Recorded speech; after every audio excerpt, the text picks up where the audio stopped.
गणित अध्याय 15 प्रायिकता को अध्ययन कराने के लिए आज प्रथम कक्षा में उपस्थित हुआ हूँ। इस अध्याय को अध्ययन कराने के लिए हमने कुछ सरल शिक्षण बिंदु लिए हैं। इन शिक्षण बिंदुओं की सहायता से हम इस अध्याय को अध्ययन कराएंगे। यह शिक्षण बिंदु इस प्रकार से है। नंबर 1, प्रायिकता क्या है? प्रायिकता के बारे में आप जानेंगे।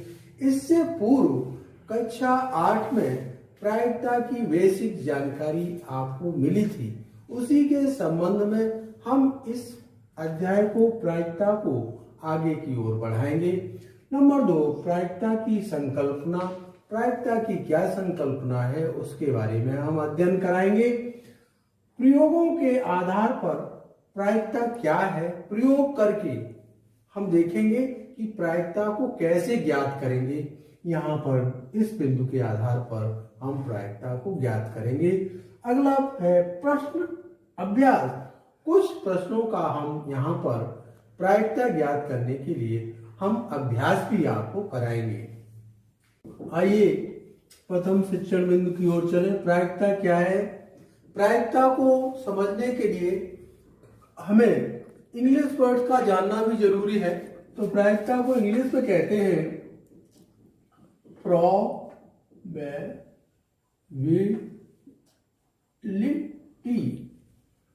प्रोबेबिलिटी को समझने के लिए, प्रायिकता को जानने के लिए एक शब्द आता है जो होता है संभावना। संभावना,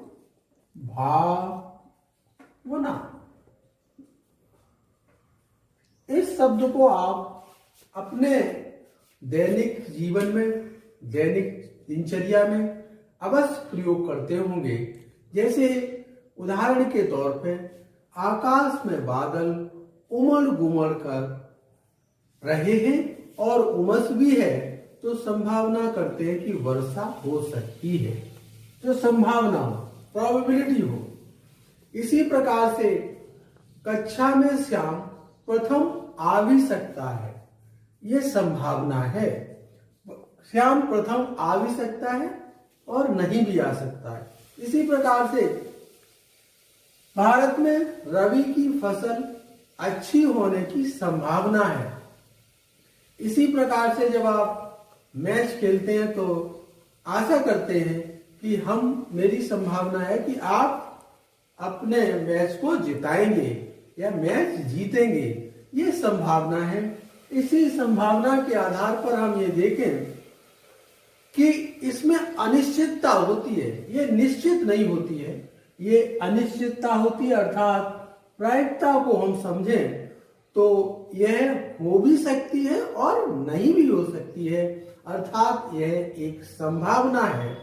संभावना, जैसे बरसात की संभावना आपने पूर्व से अनुभवों के आधार पर आपने बताया कि बादल उमड़ घुमड़ रहे, उमस भी है, ऐसा पूर्व में अनुमान ज्ञात मौसम विज्ञान के द्वारा लगाया जाता है।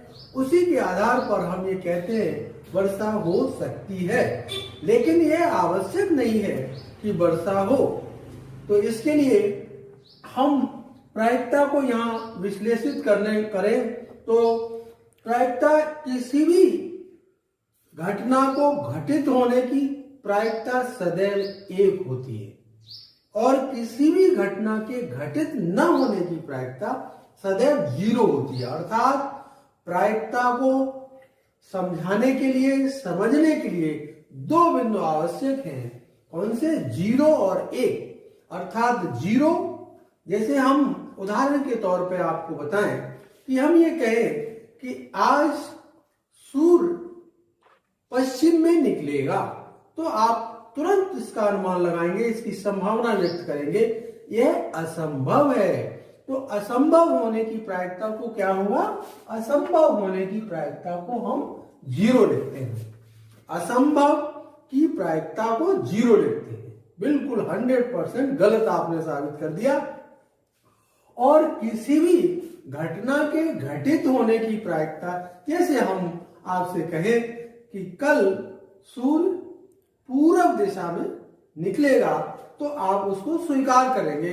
इसका अर्थ यह है कि इसकी प्रायिकता एक है, अर्थात प्रायिकता आपने देखी, घटनाएं देखी, घटनाएं घटित होने की जो प्रायिकता है वो 0 और 1 के मध्य होती है। 0 इसका अर्थ यह है कि यह घटना घटित नहीं होगी, संभावना तो की जाती है लेकिन घटना घटित नहीं होगी, अर्थात इसकी प्रायिकता 0 होगी, जैसा कि आपने देखा भी। और किसी भी घटना घटित होने की संभावना यदि 1 है, अर्थात वो घटना घटित होने की संभावना 1 है, अर्थात वो 100% सत्य है, उसको हम किसके द्वारा लिखेंगे? 1 के द्वारा लिखेंगे। अर्थात यहां से हम देखें कि प्रायिकता को हम 0 और 1 के बीच लिख सकते हैं। 0 का अर्थ है 0 के बाद आगे जो अंक होंगे वो, और कितने तक? 1 तक। अर्थात प्रायिकता को यदि हम ऐड करें, कई घटनाओं को यदि ऐड करें, कई घटनाओं को एक साथ जोड़ें, तो ई से ई का अर्थ होता है इवेंट और पी का अर्थ होता है प्रायिकता, प्रोबेबिलिटी। इस प्रकार से प्रायिकता को पी के द्वारा प्रदर्शित करेंगे और घटना को, जो भी घटना घटित होती है उसको ई के, उसे इवेंट कहते हैं। घटित होने की घटना होती है। इन घटनाओं, चाहे कितनी भी घटनाएं घटित हों, लेकिन उन घटनाओं का योग सदैव 1 के बराबर आता है, तो वह घटना घटित होती है। इस प्रकार से प्रायिकता के बारे में आपने संभावनाओं को समझा। इसी प्रकार से जैसे हम अपने घर में देखते हैं कि हमारे घर में कोई मांगलिक कार्य होने का संयोग बन रहा है, संयोग का मतलब चांस बन रहा है, आवश्यक नहीं है। तो इस प्रकार से आप देखें, संभावना, चांस, इनको कई प्रकार से प्रदर्शित किया जाता है। वो है क्या वास्तव में? वो सब की सब क्या है? प्रोबेबिलिटी है। तो आपने देखा कि प्रोबेबिलिटी किसके मध्य बिलोंग करती है? 0 और 1 के बीच मध्य करती है। इस प्रकार से अब हम इसको परिभाषित करने जा रहे हैं। प्रायिकता को परिभाषित करने के लिए हमने ये लिया है, अपने अभिप्रयोगों, हम जो प्रयोग करते हैं उनके अभिप्रयोगों, चाहे अनुमान लगाएं चाहे प्रयोग करके देखें, वो अपने द्वारा किए जाते हैं। अपने अभिप्रयोगों के परिणामों को सीधे देखने पर हम प्रायोगिक या आनुभविक अनुभव के आधार पर प्रायिकता प्राप्त करते हैं 2 विधियों द्वारा। एक तो प्रायोगिक विधि द्वारा प्रयोग करके, या अनुभव के द्वारा आनुभविक प्रायिकता ज्ञात करते हैं। किसी घटना, इवेंट के घटने की आनुभविक प्रायिकता पीई, पी का अर्थ है प्रोबेबिलिटी, ई का अर्थ है इवेंट। पीई इक्वल टू अभिप्रयोगों की संख्या जिनमें घटना घटी, जिसमें अभिप्रयोगों की संख्या जिसमें घटना घटी है उनकी संख्या लेते हैं। अभिप्रयोगों की कुल संख्या, उसके अंतर्गत कितनी बार अभिप्रयोग किए गए, कितनी बार ये किया गया है, उनकी संख्या को लिखते हैं। तो पीई प्रोबेबिलिटी इवेंट प्राप्त कर लिया जाता है इस सूत्र के माध्यम से। अभी हम इसका प्रयोग भी करेंगे। शिक्षण बिंदु है प्रायिकता की संकल्पना। प्रायिकता की संकल्पना का विकास एक बहुत ही महत्वपूर्ण ढंग से हुआ। इसके विषय में 1654 में फ्रांस के एक ज्वारी सेवेलियर डी मेरे नामक एक ज्वारी से हुआ है। वह पासे के द्वारा, पासा होता है, पासे के द्वारा जुआ खेलता था। वह इस खेल से ग्रसित था कि इस खेल से हम कैसे उभर पाए, अर्थात अपने खेल की जीतने की संभावना को आगे रखने के लिए वह अपने ही देश के एक दार्शनिक व गणितज्ञ ब्लेज पास्कल से 17वीं शताब्दी में मिला। उसने अपनी इस खेल की समस्या को उनके समक्ष रखा और उनसे इस समस्या को हल करने का आग्रह किया। ब्लेज पास्कल ने उसकी समस्या को सुना और उसके संबंध में अपने अध्ययन को करना शुरू कर दिया। इसी के साथ अपने अध्ययन के साथ उन्होंने एक पियरे नामक दार्शनिक और गणितज्ञ से इस विषय में अपने विचारों को साझा करने के लिए प्रयास किया। उसके संबंध में दोनों दार्शनिक और गणितज्ञों ने अपने अपने विचारों को अलग अलग रखा। उससे एक प्रायिकता की का सिद्धांत नामक एक थ्योरी, प्रोबेबिलिटी ऑफ थ्योरी का उत्पादन हुआ, उदय हुआ। उसमें इस संकल्पना के आधार पर इस खेल को कैसे खेला जाए जिससे जीत की संभावना अधिक संभव हो। इसके लिए इसकी उपयोगिता भौतिक विज्ञान में, वाणिज्य में, आयुर्वेद में एवं मौसम विज्ञान के पूर्वानुमान में भी इसका उपयोग किया जाता है। इसके प्रायिकता की संकल्पना के विषय में और भी वैज्ञानिकों का विभिन्न प्रकार का इन्हीं के साथ मत भी रहा है। आइए प्रयोगों के आधार पर प्रायिकता प्रयोग करके देखें, उसकी प्रायिकता कैसे निकालते हैं। तो हमने लिया है एक सिक्के के माध्यम से प्रायिकता को कैसे ज्ञात करते हैं। तो आप यहाँ पे ये सिक्का देख रहे हैं, ये इस तरह की टेप है और एक इस तरह से। सिक्के की दो, अर्थात किसी भी सिक्के में दो सतह होती हैं, दो सरफेस होती हैं, और वो दो सतह कौन कौन सी हैं? वो एक सतह ये है और एक सतह ये है। अर्थात एक चित होने की सतह होती है और एक पट होने की सतह होती है।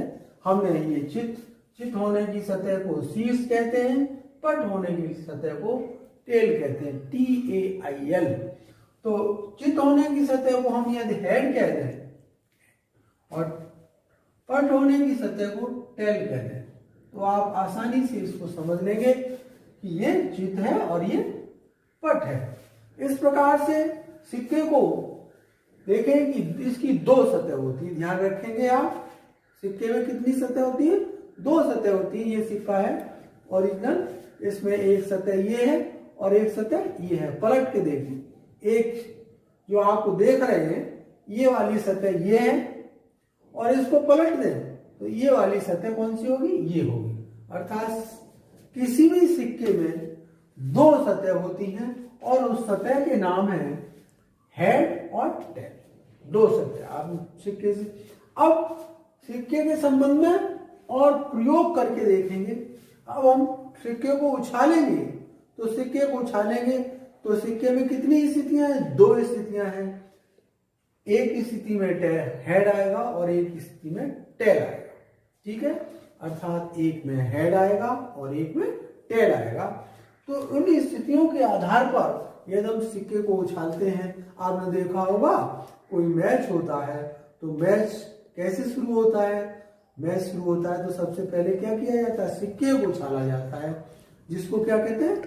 टॉस कहते हैं। कि कौन सी टीम जीत गई टॉस, वही पहले बैटिंग करती है। आप लोग खेलते हो ना, तो जिसका हेड आ जाता है और वो सबसे पहले खेलना प्रारंभ करता है। ऐसी स्थितियां बहुत मायने में आती हैं सामाजिक जीवन में, जिनको हम सिक्के को उछालकर फैसला लेते हैं, सिक्के को उछालकर निर्णय लेते हैं। बहुत सी चीजें ऐसी आती हैं, तो वहां पर हम यही देखते हैं कि हेड कौन सा है और टेल कौन सा है।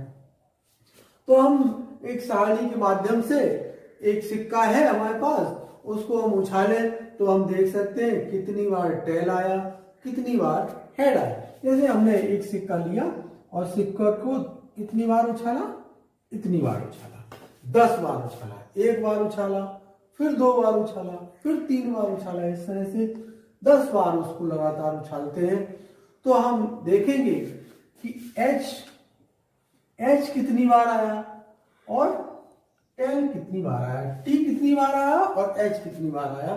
तो वहां से आप देख लेंगे कि मान लीजिए हेड 5 बार आया तो निश्चित तौर से आप कह देंगे टेल कितनी बार आएगा? 5 बार आएगा। इस तरह से प्रयोग करके भी इसको हम देख सकते हैं कि अब मानिए 15 है, 15 बार सिक्के को उछाला तो हेड कितनी बार आया, हेड 6 बार आया मान लीजिए। तो टेल कितनी बार आएगा, तो टेल कितनी बार आएगा, 9 बार आएगा। इस तरह से इनकी संख्याओं को हम उछाल के, सिक्के को उछाल के इनकी संख्याओं को देख सकते हैं कि कितना हेड आएगा और कितना टेल आएगा। ये तो रहा एक सिक्के को। एक ही सिक्के को हम कई बार उछालते हैं तो आप ज्ञात कर सकते हैं कि हेड कितने बार और टेल कितनी बार आया। अब ये देखें कि एक सिक्के को उछाला इतनी बार, अब कई सिक्के, एक सिक्का लिया, एक बच्चे ने लिया, दूसरा सिक्का दूसरे बच्चे ने लिया, तो दोनों सिक्के एक साथ उछालेंगे तो कितनी बार टेल आएगा, कितनी बार हेड आएगा, इसको हम सारणी के द्वारा आपको समझा रहे हैं। इस प्रकार से देखें सिक्कों की संख्या, यहाँ पे परिणाम, इसको आउटकम्स कहेंगे और ये सूत्र का हम प्रयोग करेंगे।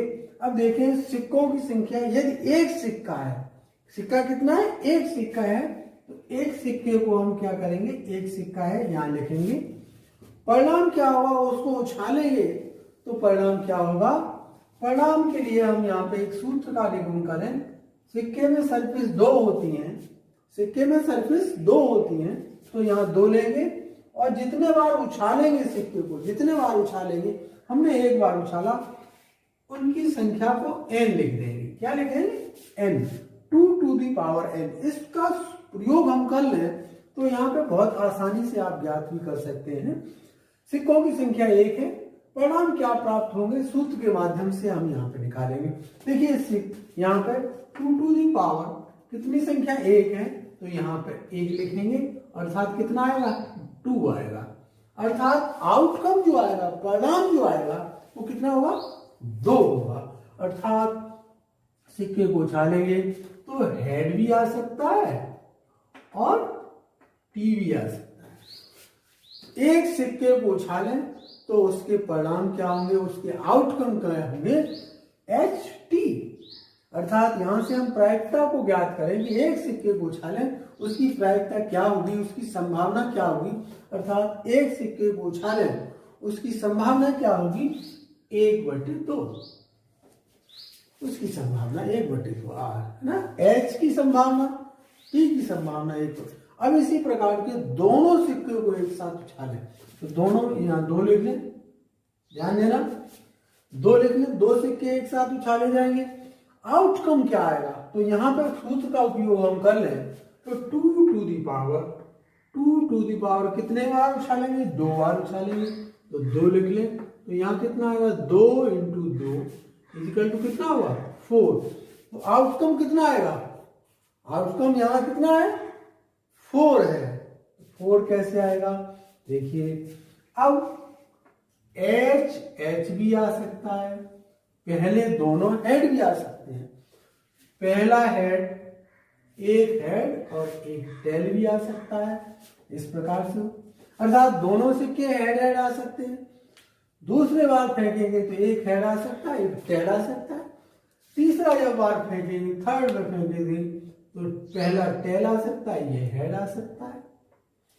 अगला जब फेंकेंगे तो दोनों क्या आ सकते हैं, टेल आ सकते हैं, अर्थात दोनों टी आ सकते हैं। इस प्रकार देखें 4 थी तो 4 को हमने कैसे लिखा है, ये हेड टी हेड और टी दोनों कितने हो जाते हैं। इस प्रकार से हम इनको 2, इसी प्रकार से अब हम 3 को एक साथ उछालेंगे, यहाँ पे 3 लिख लेंगे, 3 को एक साथ उछालेंगे, तब देखें इसकी प्रायिकता कैसे ज्ञात करेंगे। इस प्रकार से ये सिक्के कितने हो, 3 सिक्के एक साथ उछाल दिए हैं, 3 सिक्के एक साथ उछाल दिए जाए तो सूत्र कैसा होगा, 2 to the power 3 is equal to 2 × 2 अर्थात 2 × 2 8 कितनी होंगे, 8। आउटकम कितने होंगे, 8। हमने यहाँ लिख भी दिया है, एच तीनों हेड आ सकते हैं। दूसरी घटना में 2 हेड और एक टेल आ सकता है। तीसरी घटना में ए हेड टेल और फिर एच आ सकता है। चौथी घटना में हेड टी टी आ सकता है। इस प्रकार से ये संभावनाएं हैं। इस प्रकार से T H H, T H T, T T H, या तीनों ही घटनाएं क्या हो सकती हैं, तीनों ही सिक्के एक जैसे आ सकते हैं, टी टी टी। इस प्रकार से देखें, जो हमने सूत्र का उपयोग किया है उससे बहुत आसानी से आप आउटकम परिणाम प्राप्त कर सकते हैं। इस प्रकार से हम देखें, एक सिक्का उछालने पर उसकी संभावनाएं क्या होंगी, 1/2 हों। 2 सिक्का उछालने पर उसकी संभावनाएं क्या होंगी, 1/4। 3 सिक्का उछालने पर उसकी संभावनाएं क्या होंगी, 1/8। इस प्रकार से इन संभावनाओं के आधार पर हम इनको ज्ञात आउटकम ज्ञात कर सकते हैं कि ये किस प्रकार से होंगे। आइए 4 प्रश्न अभ्यास प्रश्न को करेंगे। एक सिक्के को 1000 बार उछालने पर, एक सिक्का है जिसको कितनी बार, 1000 बार उछालते हैं। ये मानिए कोई सिक्का है, इसको कितनी 1000 बार उछालने पर चित इतने बार आता है, 455 बार आता है, और पट आता है 545 बार। इस प्रकार से उसकी घटनाएं घटित होती हैं कि चित, हेड और टेल इतने बार आता है। तो ये प्रश्न पूछ रहा है प्रत्येक घटना की प्रायिकता ज्ञात करो। तो यहां पर इस प्रश्न को हल करने के लिए हम लिखें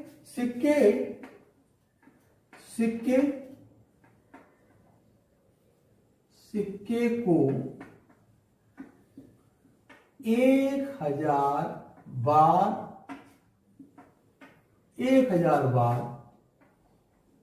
उछालने पर, एक बार उछालने पर। अब सूत्र का भी हम यहां पर प्रयोग करेंगे।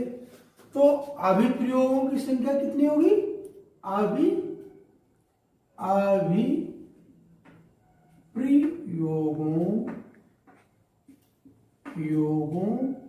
की संख्या बराबर कितनी होगी, 1000। अभिप्रयोगों की संख्या कितनी होगी, 1000। यहां हम चित मान लें, ये बात माना कि चित आने की प्रायिकता, चित आने की प्रायिकता को मान लिया हमने ई। चित आने की प्रायिकता को मान लिया हमने ई, और पट आने की प्रायिकता को मान लिया हमने एफ। हमने यहां पर दोनों प्रायिकताएं मान ली कि चित आने की प्रायिकता ई होगी, पट आने की प्रायिकता एफ होगी। अर्थात पीई इस प्रकार से लिखेंगे। पीई का अर्थ हो गया चित आने की प्रायिकता निकालेंगे, पट आने की प्रायिकता को हम लिख देंगे पीएफ। इस प्रकार से प्रायिकताओं को दोनों को हम ज्ञात करेंगे अलग अलग, जो कि दी हुई है। अब हम आगे सूत्र का इस्तेमाल करेंगे कि चित आने की प्रायिकता के लिए क्या सूत्र लगाएंगे, पट आने की प्रायिकता के लिए क्या सूत्र लगाएंगे। इस प्रकार से ई की प्रायिकता ज्ञात करेंगे। सबसे पहले ई की प्रायिकता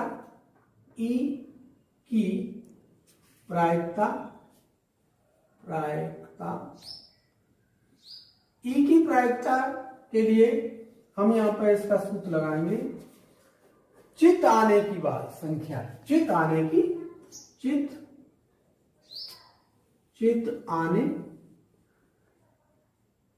की कुल संख्या, चित आने की कुल संख्या बटे क्या लिखा है, अभिप्रयोगों की संख्या।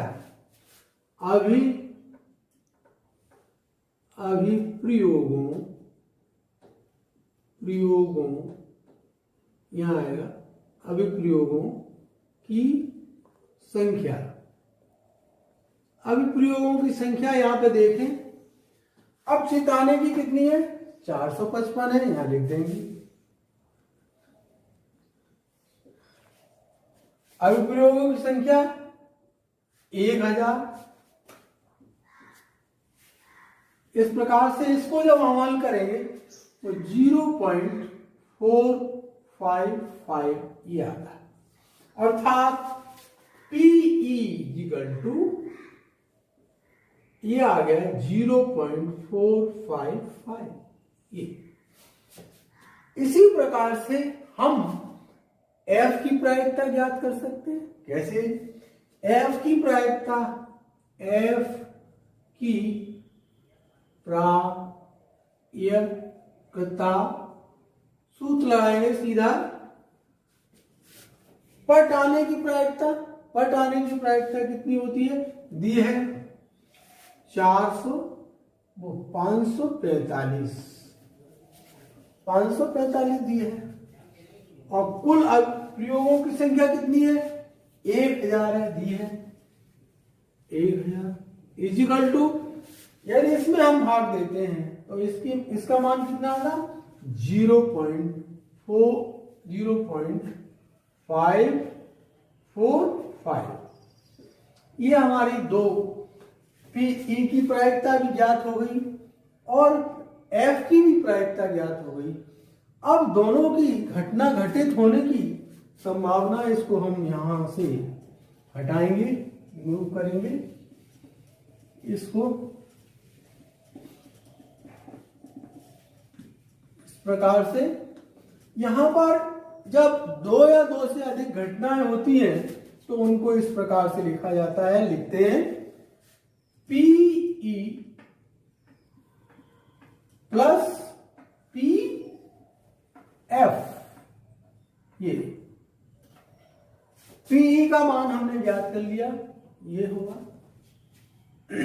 इस प्रकार से दोनों के मान PE और PF के रख देते हैं, इजिकल टू P, ये 0.455 प्लस PF का मान है 0.545। इस प्रकार से इनको जोड़ लें, 5 और 5 10, 5 और 5 10, और ये 5 और एक हासिल 6 और 4 10।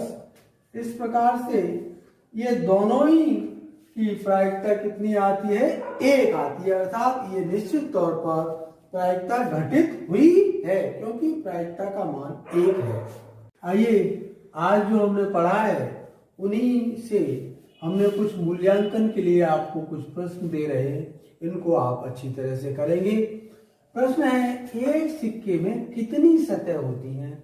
हमने आपको सिक्के के बारे में समझाया था, कितनी सतह होंगी और उन सतहों के नाम भी लिखेंगे। ये प्रश्न नंबर 1 है। प्रश्न नंबर 2, किसी घटना के घटित होने की प्रायिकता क्या होती है? किसी घटना के घटित होने की प्रायिकता के बारे में हमने आपको समझाया था, आपको याद होगा, और पढ़ेंगे तो आप इसका उत्तर आसानी से ढूंढ सकेंगे, पर याद भी होगा आपको। प्रश्न नंबर 3 है, एक सिक्के को एक बार उछालने पर परिणाम क्या आता है? सिक्के को एक बार जब उछालेंगे तो उसका रिजल्ट यानी उसका आउटकम क्या प्राप्त होता है? हमने आपको एक सिक्के को उछाल के बताया था कि आउटकम क्या आता है, फिर बताया था 2 सिक्के को उछालते हैं तब आउटकम क्या आता है, फिर हमने आपको 3 सिक्कों को उछालने की प्रक्रिया बताई थी, उसमें परिणाम क्या प्राप्त होते हैं हमने आपको समझाया था। इस प्रकार से मैं आशा करता हूं कि इसको आपको अच्छी तरह से समझ में आया होगा। इन प्रश्नों को आप बहुत अच्छी तरह से लिख सकेंगे क्योंकि परीक्षा में इस प्रकार के प्रश्न आते हैं जिनको आप बहुत आसानी से, यदि आपने ठीक से समझा है तो आप बहुत आसानी से इसका उत्तर लिख सकते हैं क्योंकि ज्यादा इसमें लिखना भी नहीं होता है। तो मुझे आशा है कि आप इन प्रश्नों को बहुत ही आसान तरीके से समझ गए होंगे और उनको लिख भी लिए होंगे। अब हम अगली क्लास के लिए, ये तो सिक्कों पे आधारित था, अगली क्लास पांसा जिसे कहते हैं डाइस, उसके बारे में आप पढ़ के आएंगे, क्योंकि यह खेल खेल में ही हम लोग सीखेंगे।